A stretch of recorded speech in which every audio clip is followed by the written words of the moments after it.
आपल्याकडून गेल्यानंतर काल सोडलेली श्यामला तरी बघितलं सर या इकडे या. बातमी आमच्या श्यामने नेहमी मित्र असल्यामुळे त्या कोणतेही राष्ट्रपती असो कोणी असो त्या ज्याला श्रद्धांजली असो जयंतीचा कार्यक्रम करतात त्यानंतर विविध दखल घेऊन या ठिकाणी आपण आलात.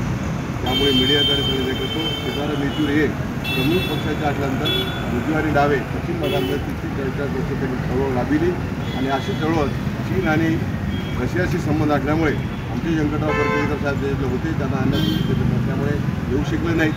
पण अशा माणसाची गरज आहे, देशाला गरज आहे. आपल्याला ज्यांनी चळवळ काय असते हे समजावून सांगून विद्यार्थी देशातून चळवळ करणाऱ्या माणसाला बरंच काही माहिती असेल त्यांनी चळवळ करता आमचे ठाकरवाड साहेब जनता दल टिकटवर मिळून राहिल्यानंतर त्या ठिकाणी कम्युनिस्ट पक्षाने यांच्यावर राहण्यासाठी ब्रिटिशांनी जेव्हा स्वतः सेंटर दिले कापलेचा हे करण्यासाठी हे सगळे लोक या ठिकाणी मदत केली. त्यांची जाणीव ठेवून आपल्यातले गेल्यानंतर आपण जे काही आपले नेते असतील काय असेल त्याच्यात जे काही आपल्याला माहीत झालं एवढी 4 कार्यकर्ते आहे ना त्याची नोंद या ठिकाणी केली सामने आणि त्यांच्या मित्रांनी. त्याच्यामध्ये मी सहभागी आहे.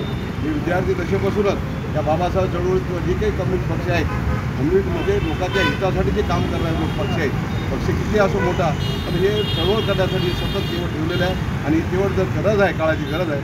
आता तर खूप येचुरीसारख्या माणसाची आपल्या महाराष्ट्र किंवा पूर्ण भारताला गरज होती की आपल्याला निघून गेल्यामुळे जे काही आपल्या जे काही राष्ट्रविरोधी किंवा जे मनात स्वतः राष्ट्राबद्दल असे काही लोक होऊन गेले पण राष्ट्राचं काहीच करत नाहीत. पण अशा माणसं निघून गेल्यामुळे आपल्या भारताचं कसं होईल असं वाटतं. पण त्याची कोंबडी भरून येईल आणि त्याच्या आत्म्याला शांती लागून या ठिकाणी एवढं हे करून मी विद्यार्थी दशकोन आदिवासी संघर्ष समितीचा महाराष्ट्र आरक्षण हक्क समितीचा उपाध्यक्ष आहे आणि या ठिकाणी सगळं चळवळ आहे. त्यामुळे बोलायला माझं हे भाग्य लाभलं. त्यांच्यासाठी मी या ठिकाणी आलो आणि त्यांना जयंती त्यांच्या कुटुंबियाला जे काय असं जोडून गेलो आणि त्याची पोकळी निर्माण होऊ देणार नाही असं आपल्या कार्यकर्त्यांनी त्याची शिक्षणाची खरी श्रद्धांजली होईल. त्या ठिकाणी नमस्कार. माझं नाव सोपान तुकाराम मारकवा सेवानिवृत्त चित्रीकर उपायुक्त आरक्षण हक्क संवर्धनचा उपाध्यक्ष आदिवासी संघर्ष समितीचा उपाध्यक्ष. ओके राईट चला चला बोलते बोलायला शिकावं मला.